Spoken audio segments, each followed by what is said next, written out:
Toute la journée, de l'eau est comme ça.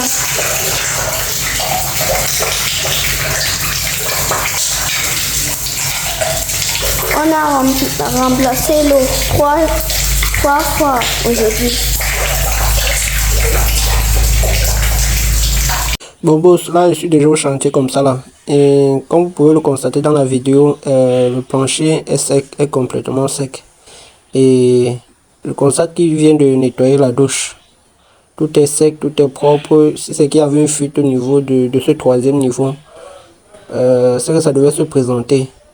Entre temps, il n'y a aucune anomalie ici. Donc je pense que ce qu'on va faire, c'est descendre au deuxième niveau, d'où il y a le problème, d'où la fuite vient du plafond. On essaye d'ouvrir le plafond pour voir réellement à quel niveau se situe le problème. Donc ici au troisième niveau, je ne vois aucun insigne qui peut laisser croire que la fuite quitte d'ici. Donc je pense qu'on va descendre au deuxième niveau, enlever le plafond au niveau d'où ça coule là, d'où ça coule le plus, et essayer de guetter dans le plafond si on peut trouver l'anomalie. Donc c'est un peu ça.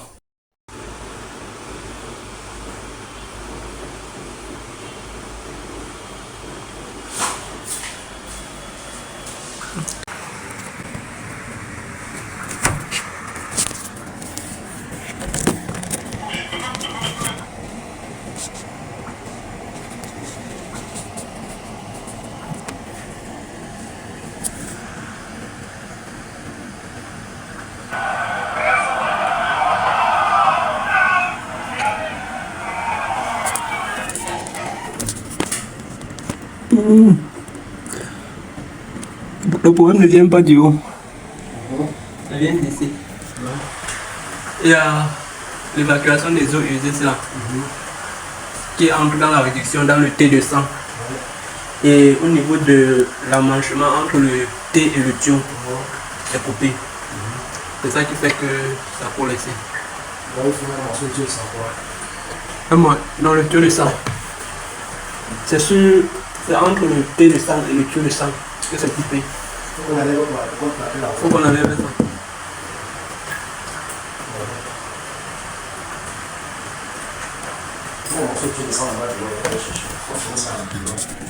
On va enlever la plaque. C'est le point de...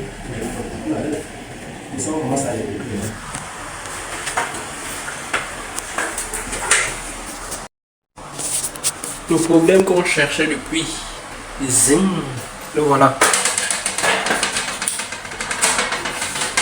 Vous voyez ça?